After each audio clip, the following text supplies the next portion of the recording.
Hello students, myself Surinder, your physics teacher, and you are watching Universal Education Point channel.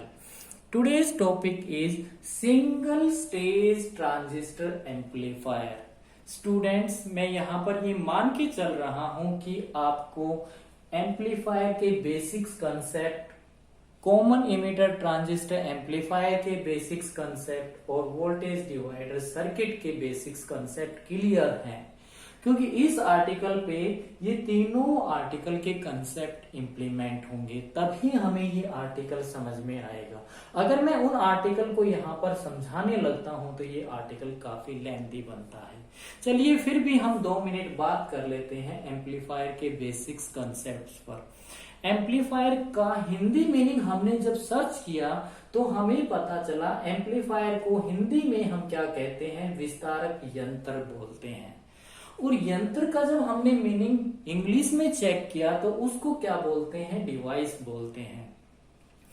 Device हम किसके reference से study कर रहे हैं, इलेक्ट्रॉनिक्स के रेफरेंस से स्टडी कर रहे हैं। तो इस यंत्र को हम क्या नाम देंगे, एक इलेक्ट्रॉनिक डिवाइस का नाम देंगे। अब वो इलेक्ट्रॉनिक डिवाइस क्या करेगी, विस्तार करेगी। किसका विस्तार करेगी, इलेक्ट्रॉनिक्स में जो हमें पढ़ना है सिग्नल्स को पढ़ने हैं, और सिग्नल एसी होगा या डीसी होगा। तो आज हम कौन से सिग्नल्स को स्टडी करने जा रहे हैं, एसी सिग्नल्स को स्टडी करने जा रहे हैं। इसका मतलब एम्पलीफायर का जब हमने मीनिंग बनाया तो एम्पलीफायर का मीनिंग क्या बना, एम्पलीफायर एक इलेक्ट्रॉनिक डिवाइस होगा और वो क्या काम करेगा, एसी सिग्नल की स्ट्रेंथ को एम्पलीफाई करेगा, उसकी पावर को बढ़ाएगा, उसकी ताकत को इंक्रीज करेगा। ये किस प्रोसेस को ओबे करते हुए करेगा, हमें ये जानना बहुत जरूरी है। इसका मतलब हमारे पास सेकंड जो कंसेप्ट आया वो क्या कंसेप्ट आया, एम्पलीफायर जो है वो इलेक्ट्रॉनिक जो डिवाइस है वो कौन सी डिवाइस है, एम्पलीफायर जो है वो एक 2 पोर्ट इलेक्ट्रॉनिक डिवाइस है। ये क्या चीज है, ये 2 पोर्ट इलेक्ट्रॉनिक डिवाइस है। और पोर्ट इलेक्ट्रॉनिक्स में हमें पता है किसको कहते हैं, एक पोर्ट के पास 2 टर्मिनल होते हैं। जैसे मैं पोर्ट की बात कर रहा हूं तो इसके पास 2 टर्मिनल, एक पोर्ट की बात कर रहा हूं तो इसके पास एक इनपुट टर्मिनल होगा, तो एक ही क्या होगा, इसके पास आउटपुट टर्मिनल होगा। अगर मैं 2 पोर्ट इलेक्ट्रॉनिक डिवाइस की अगर बात कर रहा हूं तो इसके पास क्या होंगे, 2 इनपुट टर्मिनल होंगे और 2 ही क्या होंगे, आउटपुट टर्मिनल होंगे। इसका मतलब मेरे पास ये इनपुट टर्मिनल है और ये आउटपुट टर्मिनल है और ये क्या चीज है, एम्पलीफायर है। इसका मतलब जब मैंने इस कंसेप्ट को स्टडी किया तो एम्पलीफायर हमें क्या बता रहा है, एम्पलीफायर क्या करेगा, एसी सिग्नल। तो हमने कोई एसी सिग्नल लिया, ये सपोज करो मेरे पास कोई एसी सिग्नल है जिसकी हमारे पास जो स्ट्रेंथ है वो क्या है, बहुत कम है। इसका मतलब ये जो मेरे पास लो स्ट्रेंथ का एक एसी सिग्नल है और ये सिग्नल किस चीज का ले रहा हूं मैं, एक वोल्टेज सिग्नल ले रहा हूं। या मैं ये कह दूं इस सिग्नल का जो एम्पलीट्यूड है, एम्पलीट्यूड की अगर मैं बात करूं तो एम्पलीट्यूड क्या होता है, maximum distance covered by the particle either positive side, either upward side और आइदर ए डाउनवर्ड साइड। तो ये जो एम्पलीट्यूड इसका है, ये जो एम्पलीट्यूड है, मैक्सिमम डिस्टेंस तो यही बनता है, यहां पर मैक्सिमम नहीं है, यहां पर मैक्सिमम नहीं है, मैक्सिमम तो ये है। तो ये क्या बना, इस सिग्नल का मैक्सिमम एम्पलीट्यूड बना, तो इसका ये क्या बना, मैक्सिमम इनपुट वोल्टेज बना। तो ये कोई वोल्टेज सिग्नल है और इस वोल्टेज सिग्नल का जो स्ट्रेंथ है वो कितनी है, मैक्सिमम मैं लेके चल रहा हूं, I for input, M for maximum, V for voltage, और किसका ये इनपुट सिग्नल का कितना लेके चल रहा हूं मैं, ये सपोज करो 10 वोल्ट है। इस सिग्नल को हमने किसको दिया है, एम्पलीफायर को दिया है। अगर ये एम्पलीफायर इस सिग्नल की स्ट्रेंथ को आउटपुट के अंदर मेरे को इंक्रीज करके देता है या एम्पलीफाई करके देता है या इस एम्पलीट्यूड को बढ़ाकर हमें आउटपुट के अंदर देता है, अगर मेरे को जो आउटपुट में जो सिग्नल मिल रहा है, अगर उसके जो मेरे पास जो ये आउटपुट वोल्टेज मिली है, ये जो मेरे को एम्पलीट्यूड मिला है, अगर इसका एम्पलीट्यूड मेरे को आउटपुट में मैक्सिमम एम्पलीट्यूड कितना मिला है, हमने उसको नोट किया इस टर्मिनल्स के ऊपर, तो हमें वो कितना मिला, अगर 50 वोल्ट मिला सपोज करो, तो मैं क्या कह सकता हूं, मेरा आउटपुट सिग्नल जो है वो हमें क्या होकर मिला है, एम्पलीफाई होकर मिला है इनपुट सिग्नल का इस एम्पलीफायर के थ्रू। और कितना एम्पलीफाई होकर मिला है उसको मैं लिख सकता हूं, इस 50 को मैं क्या लिख सकता हूं, 5 into 10 वोल्ट ये लिख सकता हूं। और इसको मैं क्या लिख सकता हूं, ये 5 into ये 10 क्या चीज है, ये मेरे पास इनपुट वोल्टेज है, और इसको मैं क्या लिख सकता हूं, VIM लिख सकता हूं। इसका मतलब मेरा जो ये आउटपुट सिग्नल है उसका एम्पलीट्यूड इनपुट सिग्नल के एम्पलीट्यूड के कंपैरिजन में कितना टाइम इंक्रीज हो चुका है, 5 टाइम इंक्रीज हो चुका है, 5 टाइम वो बढ़ चुका है। तो ये 5 टाइम क्या चीज है, ये देखो मेरा ये सिग्नल ने इस सिग्नल में से क्या किया है, गेन किया है कुछ ना कुछ, इसमें डिक्रीमेंट नहीं हुआ है, इसमें क्या हुआ है, इंक्रीमेंट हुआ है। और कितना टाइम इंक्रीमेंट हुआ है, 5 टाइम इंक्रीमेंट हुआ है। तो इस 5 जो एक फैक्टर है इसको क्या बोला गया, ये आउटपुट सिग्नल ने इतना टाइम क्या गेन, कोई ना कोई चीज क्या की है, गेन की है, तो इसको क्या नाम दे दिया गया, that is called gain factor. तो इसको हमने क्या कहा, दैट इज कॉल्ड गेन। तो गेन मेरे पास क्या बन गई, अगर ये गेन किसके अंदर स्टडी कर रहा हूं, अभी मैं बात करने वाला हूं, मैं यहाँ पे थोड़ा सा स्पेस छोड़ रहा हूं और यहाँ पर इस फैक्टर को मैं लिख रहा हूं, सपोज करो ये फैक्टर 5 है, तो इसकी वैल्यू कितनी निकलेगी, इस इनपुट वोल्टेज को मैं इसके नीचे ले आऊंगा, तो यहाँ पे output voltage, maximum output voltage divided by the maximum input voltage. तो ये मेरे पास कंडीशन बन गई आउटपुट अपॉन इनपुट। सबसे पहले मैं ये लिख रहा हूं, और ये सिग्नल कैसा मैं किस चीज का लेके चला हूं, मैं वोल्टेज का लेके चला हूं, करंट का नहीं लेके चला हूं। तो ये गेन क्या होगी, ये गेन हमारे पास क्या लिख सकता हूं मैं इसको, वोल्टेज गेन, वोल्टेज गेन, या अगर ये करंट सिग्नल ले रहा हूं तो क्या बन जाएगी यहाँ पर, करंट गेन। अगर पावर सिग्नल ले रहा हूं तो क्या बन जाएगी, पावर गेन। लेकिन डेफिनेशन क्या बनेगी, आउटपुट अपॉन इनपुट। अगर वोल्टेज है तो output voltage divided by the input voltage, अगर करंट है तो output current divided by the input current, वो पावर है तो output power divided by the input power. अब ये मैं बात कर रहा हूं यहाँ पर, जो ये मेरे को आउटपुट मिली है, अगर ये आउटपुट इनपुट के कंपैरिजन में ज्यादा है, अगर मेरी आउटपुट फर्स्ट केस की मैं बात कर रहा हूं, अगर मेरी आउटपुट जो है वो मेरी इनपुट से ज्यादा है, तो यहां पर मेरा जो सिग्नल होगा वो क्या होगा, एम्पलीफाई होगा। First condition, if output voltage of the signal is to be greater than the voltage of the input signal, then in such a case जो हमारी ये जो डिवाइस है that acts as an amplifier। अगर second case मेरे पास ये आ जाए, अगर मेरे पास जो आउटपुट वोल्टेज है वो किसके बराबर आ जाए, वो इनपुट वोल्टेज के बराबर आ जाए, तो उस केस में जैसा मैंने सिग्नल इनपुट में दिया वैसा का वैसा अगर मेरे को आउटपुट में मिला है, तो उस केस के अंदर ये जो इलेक्ट्रॉनिक डिवाइस है वो कैसा एक्ट कर रही है, बफर की तरह एक्ट कर रही है। और तीसरा जो केस है, अगर मेरे पास कंडीशन आ जाए आउटपुट वोल्टेज की वैल्यू जो है वो लेस देन आ जाए इनपुट वोल्टेज से, तो इस केस में क्या हुआ है, आउटपुट सिग्नल की स्ट्रेंथ क्या हो गई, कुछ ना कुछ कम हो गई, यानी कि वो अटेन्यूएट हो गई।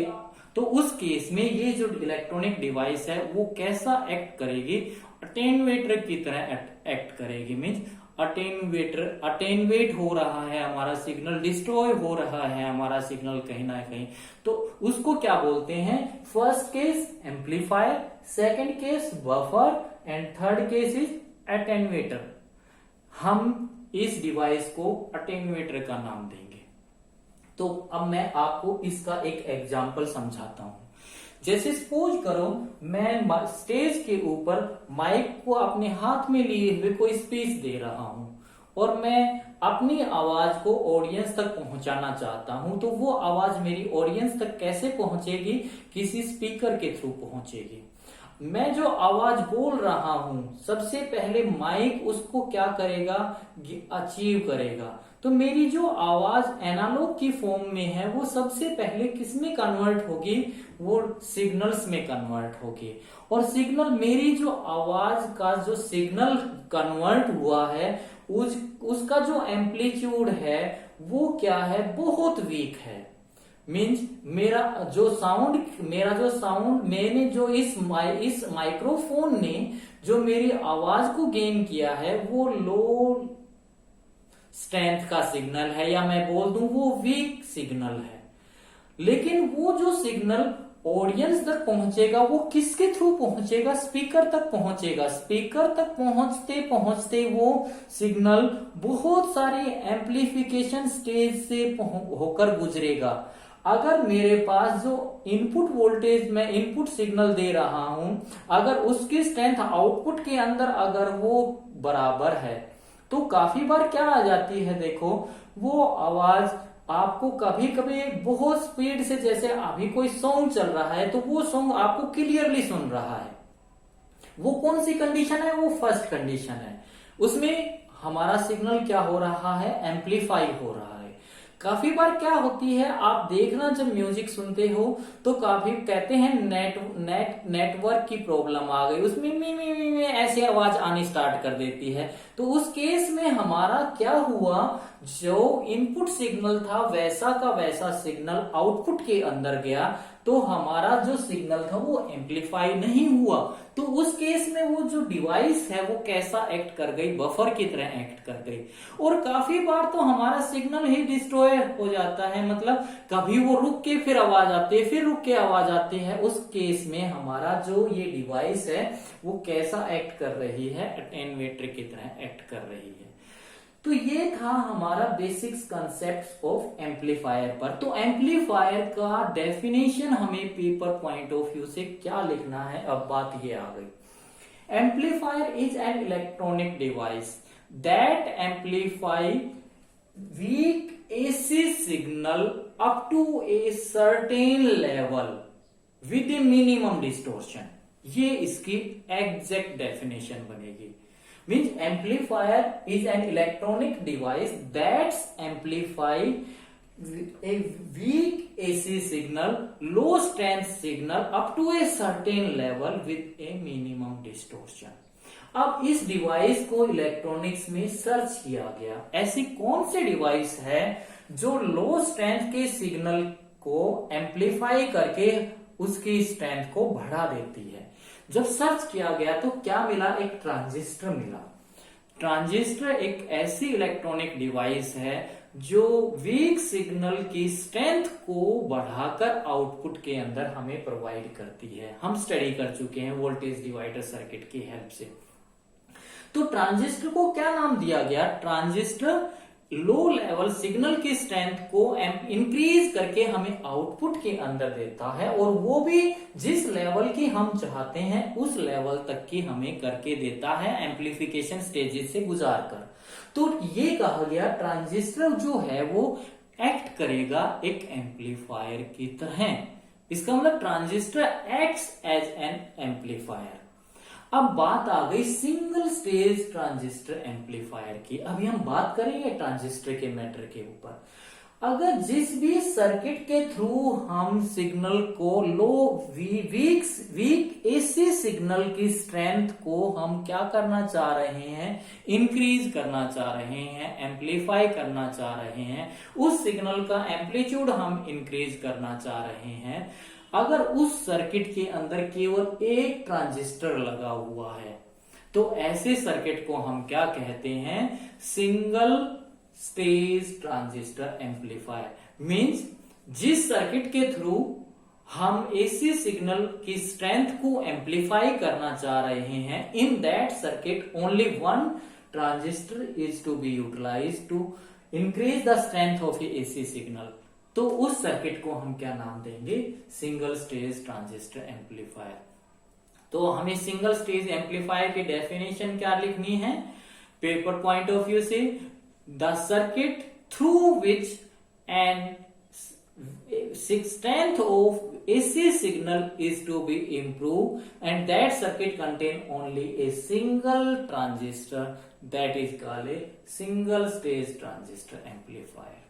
तो ये हमारी यहां तक डेफिनेशन हो गई। मींस जिस भी सर्किट के थ्रू हम वीक एसी सिग्नल की स्ट्रेंथ को इंक्रीज करना चाह रहे हैं और वो circuit contain only one transistor, that circuit are called a single stage transistor amplifier। अब हम बात करते हैं ट्रांजिस्टर की। जैसे मैंने यहां पर एक ट्रांजिस्टर ले रखा है, हम ट्रांजिस्टर को पढ़ चुके हैं और ट्रांजिस्टर को जब हमने बेसिक्स कंसेप्ट्स को स्टडी किया था तो ट्रांजिस्टर हमने क्या स्टडी किया था, कोई भी ट्रांजिस्टर 3 रीजन से बना होता है। कोई भी ट्रांजिस्टर कितने रीजन से बना होता है, 3 रीजन से बना होता है, 3 रीजन से बना होता है। यानी कि ट्रांजिस्टर के अंदर 3 टर्मिनल्स होते हैं और 2 जंक्शन का बना होता है। Mean 3 region and 2 junction combination, इनका कॉम्बिनेशन होता है। Mean transistor is a combination of either 3 region बोल दूं मैं, या मैं क्या कह दूं 2 जंक्शन बोल दूं, इन दोनों सेम थिंग है। अब ये 3 जो रीजन है इनको मैं 3 टर्मिनल भी बोल सकता हूं। इन रीजन को हमने डिफाइन किया था 2 पैरामीटर के ऊपर। नंबर 1 जो था width of the region and number 2 इन रीजन के अंदर डोपिंग लेवल के बिहाफ के ऊपर। जो फर्स्ट रीजन था वो था मेरे पास इमीटर, जिसको हमने नाम दिया था इमीटर का और उसको हमने डिनोट किया था ई से। सेकेंड हमने बोला था बेस,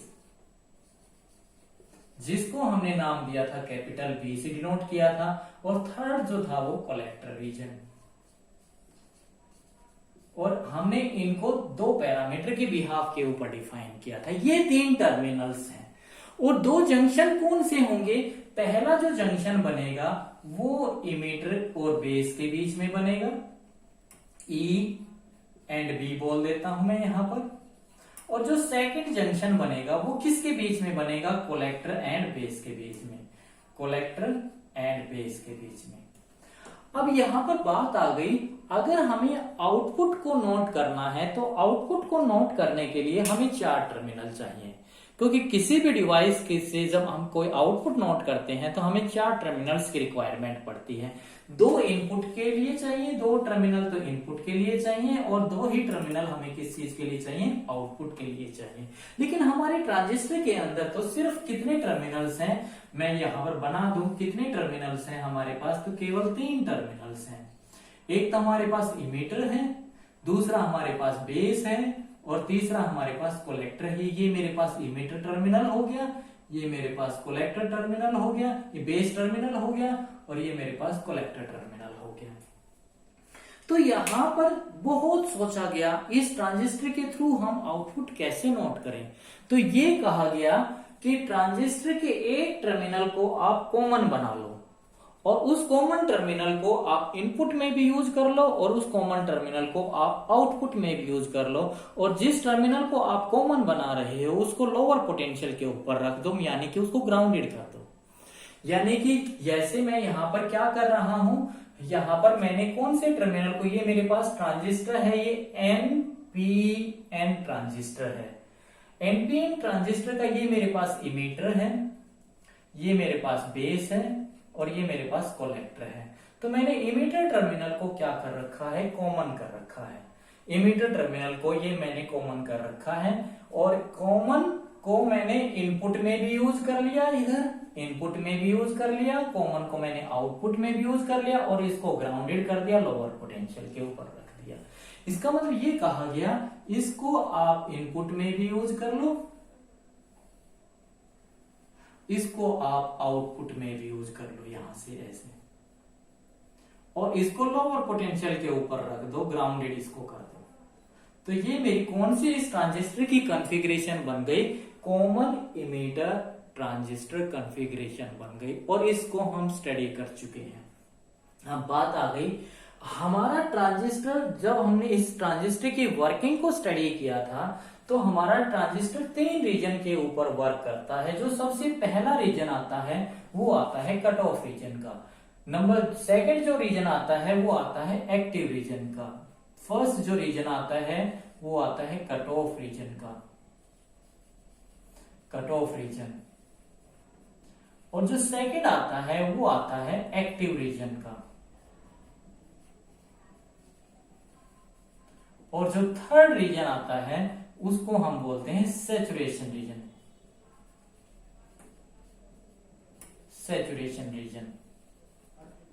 हम चाहते हैं हमारा ट्रांजिस्टर केवल एक्टिव रीजन के अंदर वर्क करे, और ट्रांजिस्टर को एक्टिव रीजन के अंदर वर्क करवाने के लिए हमें क्या करना पड़ा, जो ट्रांजिस्टर का इनपुट सर्किट है उसको हमने क्या करना पड़ा, फॉरवर्ड बायस बनाना पड़ा। ये कंडीशंस हैं। हमें क्या करना पड़ा, ट्रांजिस्टर को एक्टिव रीजन के अंदर रखने के लिए हमें एक्टिव रीजन में क्यों रखना पड़ा, क्योंकि एक्टिव रीजन के अंदर ही हमें फेथफुल एम्पलीफिकेशन मिलती है। किस कंडीशन पर मिलती है मैं अभी बात करूंगा। तो इस एक्टिव रीजन के अंदर रखने के लिए इस ट्रांजिस्टर का जो इनपुट सर्किट है उसको हमें क्या करना पड़ा, फॉरवर्ड बायस बनाना पड़ा, और जो आउटपुट सर्किट है उसको हमें क्या बनाना पड़ा, रिवर्स बायस बनाना पड़ा। अगर सपोज करो ये मेरे पास कोई एनपीएन ट्रांजिस्टर है या पीएनपी, तो यहाँ पर ये बेस पॉजिटिव है, यहाँ पर ये एमीटर नेगेटिव है, तो इसको मेरे को फॉरवर्ड बायस बनाना है तो मेरे को पी को पॉजिटिव से बायसिंग सप्लाई देनी पड़ेगी और एन को नेगेटिव से। तो ये मैंने इनपुट सर्किट को इस ट्रांजिस्टर के क्या बना दिया है, फॉरवर्ड बायस बना दिया है, और आउटपुट को मैंने क्या बना दिया, रिवर्स बायस, बायसिंग सप्लाई की हेल्प से। कैसे बना दिया है, ये एन है तो रिवर्स इसको भी नेगेटिव, और यहां पर इसको मैं क्या दे दूंगा, नेगेटिव, और इसको हम बोलते हैं ये बायसिंग सप्लाई वीसीसी। ये कलेक्टर को रिवर्स बायस बना रही है, तो यहां पर ये बेस को रिवर्स बायस बना रही है, तो इसको नाम दे दूंगा वीबीबी। तो यहां पर मेरे पास ये कंडीशन आ गई, देखिए। तो यहां पर हमने यहां से इसको मैंने कंडीशंस फुलफिल कर दी हैं। यहां से हम इसको किसको बना रहे हैं, यहां से बेस को बना रहे हैं, तो बेस को हम फॉरवर्ड बना रहे हैं। अब मैं बात करता हूं यहां पर एक्टिव रीजन के अंदर वर्क करेगा, तो हमने कॉमन इमीटर ट्रांजिस्टर की जब कॉन्फ़िगरेशंस को स्टडी किया था, तो कॉमन इमीटर ट्रांजिस्टर को जब हमने स्टडी किया था तो हमने बात की थी, जो हमने इसकी कैरेक्टरिस्टिक्स को नोट किया था। तो कैरेक्टरिस्टिक्स हमने आउटपुट कैरेक्टरिस्टिक को नोट किया था, और आउटपुट कैरेक्टरिस्टिक्स के अंदर हमने क्या किया था, हमने वीसीसी वीसीई की डिफरेंट वैल्यूज के ऊपर हमने किसको नोट किया था, कलेक्टर करंट की वैल्यू को नोट किया था, बेस करंट को क्या रखते हुए, कांस्टेंट रखते हुए। तो ये ऐसे हमने कोई आउटपुट कैरेक्टरिस्टिक्स ड्रॉ की थी, और इस आउटपुट कैरेक्टरिस्टिक्स के ऊपर हमने एक डीसी लोड लाइन ड्रॉ की थी। डीसी लोड लाइन को जब हमने ड्रॉ किया था तो हमने 2 कोऑर्डिनेट्स निकाले थे, एक तो वीसीसी वीसीई का मैक्सिमम वैल्यू निकाला था और एक आईसी का मैक्सिमम वैल्यू निकाला था। हम स्टडी कर चुके हैं। ये यहाँ पर ये वीसीसी की ये वीसीसी आई थी यहाँ पर, और ये आरसी वीसीसी अपॉन आरएल आई थी, आपको याद हो तो कुछ। अब हमने यहां पर ये कहा था, ये डीसी जो लोड लाइन है, जिन जिन पॉइंट के ऊपर इन कर्व को कट करेगी वो सारे पॉइंट क्या होंगे, वो सारे पॉइंट क्या होंगे, ऑपरेटिंग पॉइंट होंगे। क्यू पॉइंट का नाम दिया था। अब हमें इस ऑपरेटिंग पॉइंट का सिलेक्शन करना था, तो इस ऑपरेटिंग पॉइंट का सिलेक्शन ऐसे हमने किया था कि जिस ऑपरेटिंग पॉइंट के ऊपर हमें फेथफुल एम्पलीफिकेशन मिले, यानी कि जैसा अगर मैं इनपुट सिग्नल दे रहा हूं तो मेरे को आउटपुट के अंदर क्या मिले, वो आउटपुट के अंदर मेरे को एग्जैक्टली ऐसा का ऐसा सिग्नल मिले। तो इसके लिए हमने क्या बोला था कि ऑपरेटिंग पॉइंट को हमें सिलेक्ट करना है डीसी लोड लाइन के ऊपर। इसका मतलब यहां पर ये क्लियर है, ये जो पिक्चर थी ये ट्रांजिस्टर के डीसी बिहेवियर को एनालाइज करवा रहा था। तो हमने सबसे पहले ट्रांजिस्टर के डीसी बिहेवियर को एनालाइज किया और यहां पर इस ऑपरेटिंग पॉइंट क्यू पॉइंट को डीसी लोड लाइन के सेंटर के ऊपर फिक्स किया। इसको फिक्स करने के लिए हमें क्या करना पड़ा, एक प्रॉपर बाइसिंग करनी पड़ी थी। और प्रॉपर बाइसिंग हमने की थी। प्रॉपर बाइसिंग कैसे की थी, इनपुट को हमने फॉरवर्ड बायस बना दिया और आउटपुट को हमने क्या बना दिया, रिवर्स बायस बना दिया। और रिवर्स बायस बनाने के बाद अब हमने ये कहा था ये ऑपरेटिंग पॉइंट अब क्या ना करे, कट ऑफ रीजन, ये नीचे वाला रीजन जो होता है वो कट ऑफ रीजन होता है, कट ऑफ रीजन की तरफ, और यहां से ऊपर जो होता है उसको हम बोलते हैं सैचुरेशन रीजन। ये जो रीजन है वो एक्टिव रीजन है। अब ऑपरेटिंग पॉइंट हमारा कट ऑफ रीजन की तरफ शिफ्ट ना करे और सैचुरेशन रीजन की तरफ शिफ्ट ना करे। अगर ऐसा होता है तो हमारा क्या होगा, फेथफुल एम्प्लीफिकेशन हमें नहीं मिलेगी और हम चाहते हैं फेथफुल एम्प्लीफिकेशन। तो इस ऑपरेटिंग पॉइंट को हमें इस डीसी लोड लाइन के सेंटर के ऊपर क्या करना था, स्टेबल करना था। और स्टेबल करने के लिए इसका मतलब हमारे पास दो कंडीशन आ गई। सबसे पहले इस ऑपरेटिंग पॉइंट को हमें फिक्स करना है, उस फिक्स करने के लिए हमें एक प्रॉपर बाइसिंग करनी पड़ेगी। और फिक्स करने के लिए अब ये डी ऑपरेटिंग पॉइंट यहां पर क्या हो जाए, स्टेबल हो जाए। स्टेबल, ये ना तो कट ऑफ रीजन की तरफ आए ना सैचुरेशन रीजन की तरफ आए। तो इसके लिए हमें क्या करना पड़ा, एक स्टेबिलिटी को अचीव करने के लिए एक प्रॉपर बाइसिंग करनी पड़ी। और हमने डिफरेंट बाइसिंग स्टडी कर चुके हैं। उन डिफरेंट बाइसिंग सर्किट के अंदर हमें जो सबसे बेस्ट सूटेड सर्किट मिला था वो था वोल्टेज डिवाइडर सर्किट। ये वोल्टेज जो डिवाइडर सर्किट, यहां से मैं बता दूं आपको, ये मेरे पास ट्रांजिस्टर है और ये जो है मेरे पास ये यहां तक का पार्ट, यानी कि ये वाला पार्ट जो मैंने डॉटेड में दिखा रखा है, डॉटेड से ऐसे दिखा रखा है, ये मेरे पास टोटली वोल्टेज डिवाइडर सर्किट है। और वोल्टेज डिवाइडर सर्किट इस ट्रांजिस्टर का डीसी बिहेवियर को एनालाइज करवाता है। ये अगर आपको याद हो, हमने थेवेनिन थ्योरम की हेल्प से ये जो ट्रांजिस्टर के अक्रॉस जो वोल्टेज आई थी वो थेवेनिन वोल्टेज बोला था। और वो वोल्टेज इस ट्रांजिस्टर को क्या बना रही थी, फॉरवर्ड बायस बना रही थी। और यहां से एक हमने इस सर्किट का एक इक्विवेलेंट रेजिस्टेंस निकाला था। रेजिस्टेंस कैसे आ गए थे, पैरेलल में आ गए थे। तो वोल्टेज डिवाइडर सर्किट को मैं इसीलिए बोला था कि पढ़ना बहुत जरूरी है। इक्विवेलेंट सर्किट जब हमने थेवेनिन की हेल्प से बनाया था तो ये R2 जो रेजिस्टेंस है ये एक बायस सप्लाई का काम कर रहा था, जो इसको इनपुट सर्किट को फॉरवर्ड बायस बना रहा था। अब हमने एक यहां पर Re रेजिस्टेंस को यूज किया था। वो किस लिए यूज किया था, वो इस ऑपरेटिंग पॉइंट को डीसी लोड लाइन के सेंटर के ऊपर स्टेबल करने के लिए यूटिलाइज किया था। ये स्टेबलाइजेशन के लिए हमने Re को इमिटर के ऊपर एक रेजिस्टेंस को इंक्लूड किया था। ये मेरे पास स्टेबलाइजेशन रेजिस्टेंस है, ये दोनों के दोनों बाइसिंग रेजिस्टेंस है। और यहां तक का ये टोटल सर्किट जो है मेरे पास कैसा है, वोल्टेज डिवाइडर सर्किट है।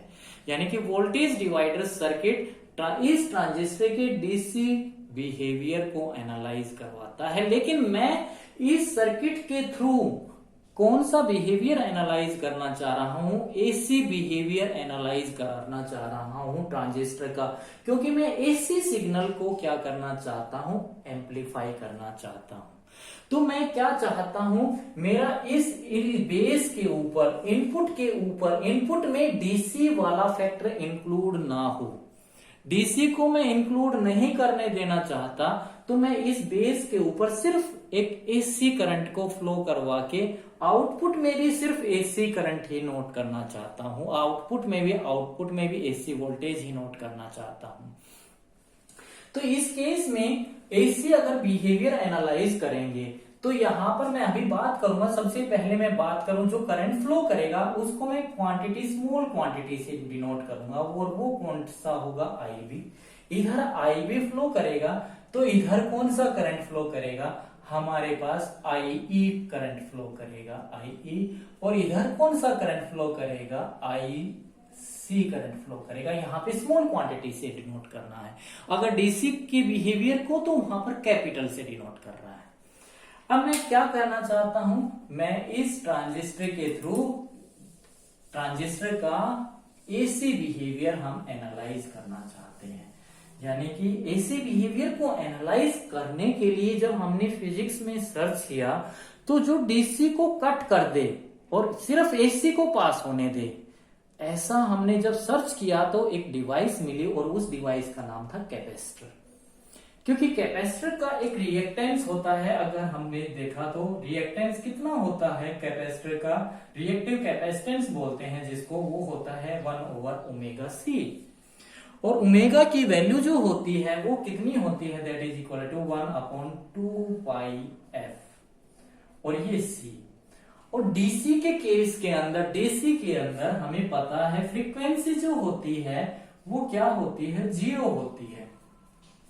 तो यहां पर जो इस कैपेसिटर का कैपेसिटिव रिएक्टेंस आएगा वो कितना आएगा, अगर मैं यहां पर 0 पुट करता हूं तो 1/0, और ये कितना बन गया, इंफिनिटी। इसका मतलब ये तो इनफाइनाइट, इसका रेजिस्टेंस कितना है, इनफाइनाइट है, मतलब रुकावट जो है वो इनफाइनाइट है। ये किसी भी चीज को आगे नहीं जाने देगा। इसका मतलब हमने इतना सर्किट को क्या कर दिया है, ओपन कर दिया है कि इसमें से कोई भी करंट फ्लो नहीं कर सकता। इनफाइनाइट रेजिस्टेंस का मतलब कैसा एक्ट करेगा, ओपन सर्किट की तरह एक्ट करेगा। या मैं ये क्या कह दूं, ये करंट को क्या कर देगा, ब्लॉक कर देगा। ब्लॉकिंग कैपेसिटर भी बोलते हैं। इसका मतलब अब मैं अगर बात करूं तो यहां पर, लेकिन एसी के केस के अंदर, एसी के अंदर हमारी फ्रीक्वेंसी क्या करती है, वेरी करती है। और फ्रीक्वेंसी के वेरी करने से वहां पर फ्रीक्वेंसी 0 नहीं होगी, जिसकी वजह से उसका कुछ ना कुछ कैपेसिटिव रिएक्टेंस आता है। तो वो एसी को कैपेसिटर क्या करता है, पास करता है, और डीसी को क्या करता है, ब्लॉक करता है। तो अब हम क्या चाहते थे, इस ट्रांजिस्टर, जैसे ये कोई ट्रांजिस्टर है, इस ट्रांजिस्टर के इनपुट के ऊपर सिर्फ एसी सिग्नल अप्लाई हो, डीसी अप्लाई ना हो। तो हम डीसी को क्या करना चाहते हैं, ब्लॉक करना चाहते हैं। तो हमने क्या लगा दिया, एक कैपेसिटर लगा दिया, और कैपेसिटर की हेल्प से हमने इस डीसी वाला फैक्टर जो है उसको हम क्या कर देंगे, ब्लॉक कर देंगे। अब क्वेश्चन ये आता है, तो फिर सर ये आपने अप्लाई क्यों किया, ये अप्लाई करना पड़ेगा, क्यों, क्योंकि इस ट्रांजिस्टर को हमें प्रॉपर ट्रांजिस्टर के ऑपरेटिंग पॉइंट को प्रॉपर बायसिंग प्रोवाइड करनी है। प्रॉपर बायसिंग प्रोवाइड करके उस ऑपरेटिंग पॉइंट को क्या करना है, स्टेबल करना है। ये इसके बिना हमारा काम नहीं होगा। तो हमें इस डीसी को रोक सकते हैं, किसकी हेल्प से, कैपेसिटर की हेल्प से। तो हमने क्या कर दिया, और आउटपुट में भी हमने एक कैपेसिटर लगा दिया कि आउटपुट के अंदर भी जो आउटपुट वोल्टेज मिले, अगर उसमें डीसी मिक्सअप होके आ रही है तो डीसी को वो क्या कर दे, रोक दे, और केवल हमें एसी ही मिले। और इस कैपेसिटर को हम क्या बोलते हैं, कपलिंग कैपेसिटर भी बोलते हैं। कपलिंग कैपेसिटर क्यों बोलते हैं, इस जो सिंगल स्टेज ट्रांजिस्टर की जो हमें एम्पलीफाई होकर वोल्टेज मिलेगी, मींस आउटपुट जो वोल्टेज मिलेगी, अगर उसको फर्दर एम्पलीफाई करना पड़ा तो उस आउटपुट को मेरे को क्या देना पड़ेगा, दूसरे ट्रांजिस्टर के इनपुट के ऊपर देना पड़ेगा, मींस उसको जोड़ना पड़ेगा। तो मेरे को क्या करना पड़ेगा, कपल करना पड़ेगा उसके साथ। तो यहां पर इस कैपेसिटर को हम क्या कहते हैं, कपलिंग कैपेसिटर। वैसे हम आउटपुट किसके अक्रॉस लेते हैं, इस रेजिस्टेंस, लोड रेजिस्टेंस के अक्रॉस लेते हैं। यहां पर ये दोनों रेजिस्टेंस का काम क्या होगा, ये इनपुट में से डीसी को ब्लॉक करेगा, ये आउटपुट में से डीसी को ब्लॉक करेगा, ये इनपुट में से एसी को पास करेगा, ये आउटपुट में से एसी सिग्नल को पास करेगा। अब बात करते हैं हम, यहां पर हमें एक ये कैपेसिटर लगाना पड़ा सी, और इसको मैंने नाम दे रखा है बाईपास कैपेसिटर। क्यों लगाना पड़ा? ये रेजिस्टेंस तो हमने इसलिए इंक्लूड किया था कि ये ऑपरेटिंग पॉइंट को स्टेबल रखे, लेकिन जब हमने कॉमन इमीटर ट्रांजिस्टर एम्पलीफायर की कंडीशंस को, वर्किंग को स्टडी किया था लास्ट लेक्चर के अंदर, मैं बोल रहा हूं बार बार, कॉमन इमीटर ट्रांजिस्टर एम्पलीफायर की वर्किंग हमें आना बहुत जरूरी है, जो कि मेरे चैनल की प्लेलिस्ट के अंदर लेक्चर्स अवेलेबल है। चलिए अब बात करते हैं हम इसके। सबसे पहले मैं बात कर रहा हूं यहां पर, सपोज करो मैं कंसेप्ट आपको सारे समझा देता हूं। पहले यहां पर अगर मैं रेजिस्टेंस को इंक्लूड कर रहा हूं, अगर मैं रेजिस्टेंस यहां पर इंक्लूड कर रहा हूं, जब इमीटर करंट ऐसे आएगा और वो इस रेजिस्टेंस के थ्रू फ्लो करेगा, तो यहां पर क्या होगी? वोल्टेज ड्रॉप होगी। कितनी होगी? IE इंटू RE, ये कोई वोल्टेज ड्रॉप होगी। अगर सपोज करो मैंने यहां पर ये इनपुट सिग्नल दिया है और इस इनपुट सिग्नल की जो मैक्सिमम स्ट्रेंथ है वो कितनी है? 10 मिली वोल्ट है। यानी कि मैंने यहां पर 10 मिली वोल्ट का सिग्नल दिया है, यहां पर ये इन दोनों के अक्रॉस है। अगर यहां पर कोई वोल्टेज ड्रॉप, सपोज करो इस रेजिस्टेंस, जब करंट इसके थ्रू आएगा तो वोल्टेज ड्रॉप इसके अकॉर्डिंग 1 मिली वोल्ट हो गई, तो यहां पर 1 मिली वोल्ट तो यहां पर हो गई। अब बच कितनी गई? अब 9 मिली वोल्ट फिर आएगी। यहां पर सिग्नल 9 मिली वोल्ट का अब इनपुट पे ऊपर आएगा। अब फिर यहां पर 1 मिली वोल्ट, यहां पर फिर कितना बच गया? 8 का, अब फिर 7 का, फिर 6 का। इसका मतलब ये तो मेरे ट्रांजिस्टर को नेगेटिव फीडबैक प्रोवाइड कर रहा है, यानी मेरे इनपुट सिग्नल की स्ट्रेंथ को ही ये पहले ही वीक कर रहा है, तो आउटपुट में तो मेरे को वीक सिग्नल आउटपुट क्या मिलेगी? कम मिलेगी। तो हमें क्या करना पड़ा कि हमारा जो ये इमीटर करंट है वो यहां से इस रेजिस्टेंस के थ्रू ना फ्लो करे, तो हमने क्या कर दिया? हमने एक बाईपास कैपेसिटर लगा दिया कि करंट हमारा यहां से एसी करंट आ रहा है तो वो क्या कर जाए? इस कैपेसिटर से पास कर जाए। लेकिन वहां पर कंडीशन आ गई, इस कैपेसिटिव, ये जो कैपेसिटर है इसका जो रेजिस्टेंस है वो इस रेजिस्टेंस के कंपैरिजन में, RE के कंपैरिजन में बहुत छोटा होना चाहिए। मींस कितना होना चाहिए? ये इसका रेजिस्टेंस इसके रेजिस्टेंस से 10 टाइम कम होना चाहिए। इसका मतलब जो मेरे पास XC है उसकी वैल्यू लेस देन होनी चाहिए RE के 10 टाइम से, इसकी वैल्यू इतनी होनी चाहिए। इसका मतलब जो रेजिस्टेंस यहां पर इतना है, इसकी वैल्यू, जो इसका जो रेजिस्टेंस है उसका ये जो रेजिस्टेंस है इस रेजिस्टेंस से 10 टाइम छोटा होना चाहिए, तब यहां से मेरे पास करंट ये फ्लो करेगा, तो मेरे पास नेगेटिव फीडबैक नहीं होगी। अब हम बात करते हैं एसी सिग्नल के एम्पलीफिकेशन की, सिंगल स्टेज ट्रांजिस्टर एम्पलीफायर के थ्रू। यहां पर मैंने कोई लो इनपुट सिग्नल अप्लाई किया है। लो इनपुट सिग्नल मैंने जब ये अप्लाई किया है, मैं यहां पर मान के चल रहा हूं कि आपको कॉमन इमिटर ट्रांजिस्टर एम्पलीफायर की वर्किंग आती है। यहां पर मैंने VCC दिखा रखा है, ये पूरा का पूरा कॉमन इमिटर ट्रांजिस्टर एम्पलीफायर है। अगर मैं देखो यहां पर इस वीक एसी सिग्नल को अप्लाई कर रहा हूं इनपुट के ऊपर, तो यहां पर ये मैं इसके हर पार्ट को स्टडी करवा रहा हूं। ये यहां पर मैं कितनी लेके चला हूं? 10 मिली वोल्ट। यहां पर सपोज करो कितनी है? 2 मिली वोल्ट। यहां पर 4 मिली वोल्ट, यहां पर ये 6, यहां पर ये 8 और यहां पर ये 10। इसके बाद फिर 8, इसके बाद ये फिर 6, इसके बाद फिर 4, इसके बाद फिर 2 मिली वोल्ट, ऐसे चलेगी। इसका मतलब मैं सबसे पहले अगर 2 मिली वोल्ट की बात करूं तो 2 मिली वोल्ट के अकॉर्डिंग ये वाला इनपुट सर्किट मेरा क्या बनेगा? फॉरवर्ड बायस बनेगा।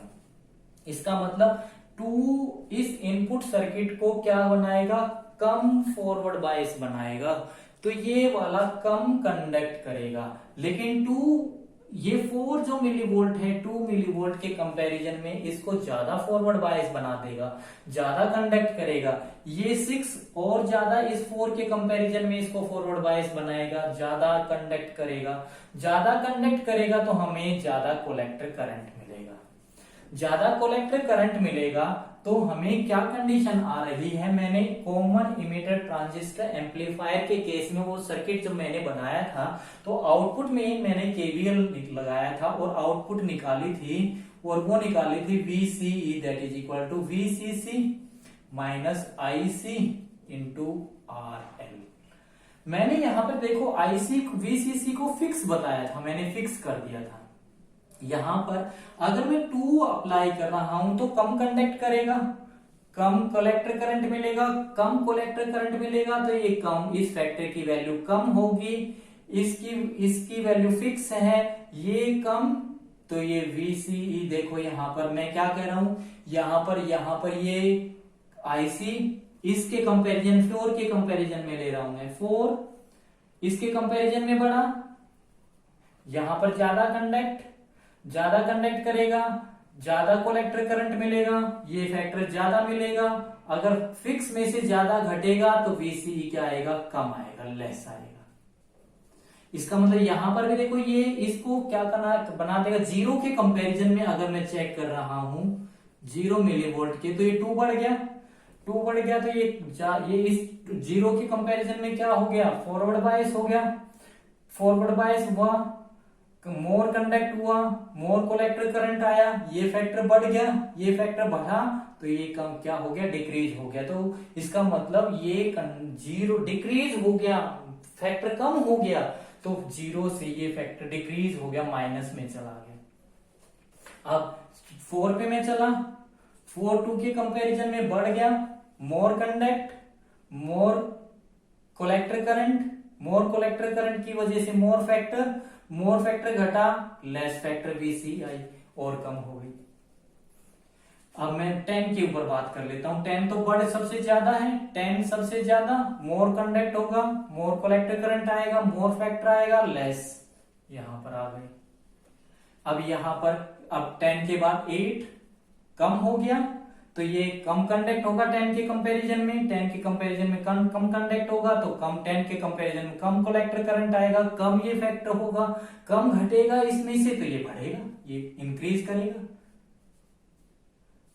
करेगा तो हम ऊपर आ गए, ऐसे हम ऊपर करते चलेंगे तो हमें ये एम्प्लीफिकेशन फैक्टर मिलेगा, इस सिग्नल का एम्प्लीफिकेशन मिलेगा। लेकिन इस केस में जो सिंगल स्टेज ट्रांजिस्टर एम्पलीफायर है या कॉमन इमिटर ट्रांजिस्टर एम्पलीफायर है, उस केस में आउटपुट सिग्नल किस में मिलेगा, हमें आउट ऑफ फेज में मिलेगा as compare to the input signal, और दोनों के अंदर कितना फेज डिफरेंस होगा, 180 का फेज डिफरेंस होगा।